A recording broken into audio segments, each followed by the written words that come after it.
Hey guys, welcome back to Games of War. I normally don't do episodes like this where it's just spur of the moment, quick and out of the blue, but I've played a game that has really inspired me to do as such, and when I'm inspired, I gotta let it roll. So, run and gun shooters.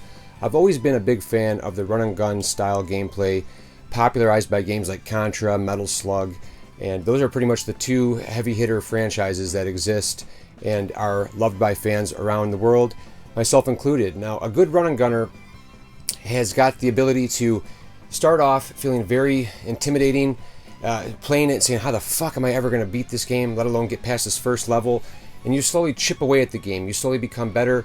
The more you play, the more you recognize patterns, the more you familiarize yourself with the levels, you get better and better, and what started off as being impossible becomes something that you can slowly conquer, and that end game is obtainable. And that's the fun for me, is starting off feeling, goddamn, I'm never going to finish this game ever, to slowly getting better and better at it to the point where I can actually finish levels and actually finish the game. That's a good run and gun game to me.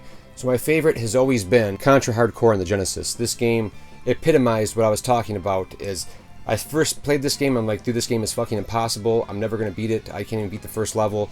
To slowly playing it more and more and more. That's another thing that run and gun is such a treat for, is playing couch co-op. I absolutely loved playing with a friend and slowly getting better and better at this game until we eventually beat it. So Contra Hardcore was always the top of the charts. Now, I did love the Alien Wars on the Super Nintendo. Mode 7 effects were all the rage back then, and it was pretty cool seeing that visual effects. But just give me a solid side-scrolling run and gun challenge, and I'm hooked. So Contra was always at the top of my charts. And then a little game called Contra IV came along, and I cannot understand why this game is not mentioned more often in the Contra collections and all of the best of Contras and all the series. Everybody forgets Contra IV. In my opinion, without a doubt, the best Contra game to date. I absolutely love Contra IV. The use of the dual screens, the visual style, the homage to the original. I just love everything about Contra IV. The challenge is definitely there. Graphics are amazing. The sprite work is fantastic. Challenge is right on. It's just everything a run and gun should be is summed up in Contra IV, and summed up brilliantly. Without a doubt, my favorite Contra in this series. And definitely, if you're into run and gunners, this one definitely needs more love, because Contra IV is, in my opinion, the single greatest Contra game ever made. Now, Metal Slug is also a fantastic series, if not a bit more on the comical side. I don't find these as punishingly difficult as the Contra games or some of the other entries, but they're still pretty difficult, still a lot of fun. Metal Slug represents a great cartoony style, and it's got a lot of humor in the hostages, and the gunplay, and the sprite work is spot on once again.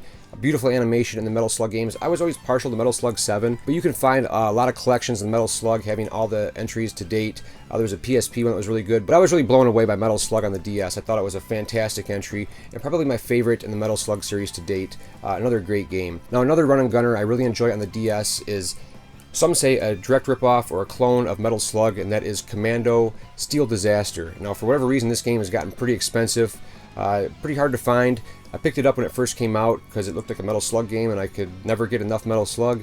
A fantastic run and gunner as well, very, very punishingly difficult.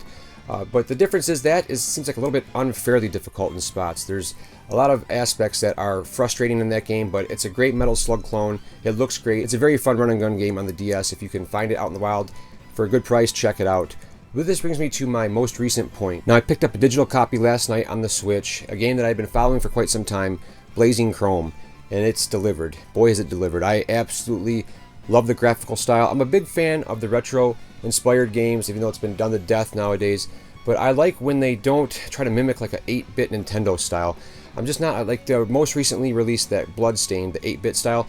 While it's great throwback to Castlevania, great throwback to the 8-bit Castlevanias, I'm just not a fan of that graphical style. But this game has got a beautiful pixel style, beautiful sprites, done well. It's mostly mimics like a 16-bit, in between a 16-bit and 32-bit. Some of the effects definitely are modern, but the graphical style and overall look is that of a 16 to 32-bit game.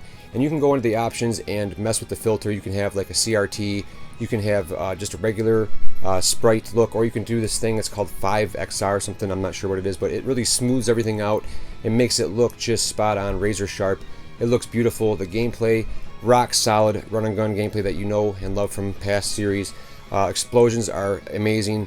Sprite work fantastic. Characters are great. I've unlocked the ninja. There's a few more characters to unlock. Just the gameplay is just rock solid, jumping out of vehicles like in Metal Slug, but it's got the serious tone of Contra with some bloodshed in there as well. I haven't quite finished the game yet, but the first couple levels I've played have all been amazing. After beating the first level, you can choose which level you want to play it, and I just enjoyed the graphical style. The color palette choice is amazing. The gameplay is just rock solid. I love run and gunners, and this is one that just takes me back to the old school feel. It doesn't seem quite as punishingly difficult as like hardcore, but it combines great elements from the Metal Slug and Contra series. I like that you can jump in vehicles. The little robot suit was really cool. The boss battles have been really cool. Some like Mode 7 effects have been thrown in there, I see. Overall, the game is just polished to a shine. Great run and gun gameplay. It's not often that I do a quick episode like this, spur of the moment. So definitely, if you're into run and gun shooters, definitely do not pass up Blazing Chrome, an amazing game on the Switch. Wait for the physical release. I definitely will double dip and get the physical when it comes out. Thank you guys for watching. As always, Games of War is nothing without you.